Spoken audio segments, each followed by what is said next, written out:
bây giờ là ba bây giờ em mà hiện tại thì cái lúc ở đây xóa thì anh à thì cái khối về lại đang tán chuyện mấy là tổ bà xóa thì lúc ở đây tập khi đâu ông xuống đâu á cái bế đồng lẽ cái chặt lẽ lấy bàn đâu sẽ thủ mà đang ở đâu gần thì để phô chuyện sự bàn xóa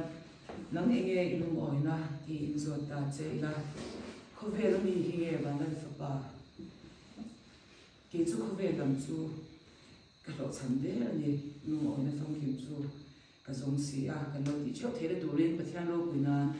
cái lúc ở đây xóa thì là mình sao cái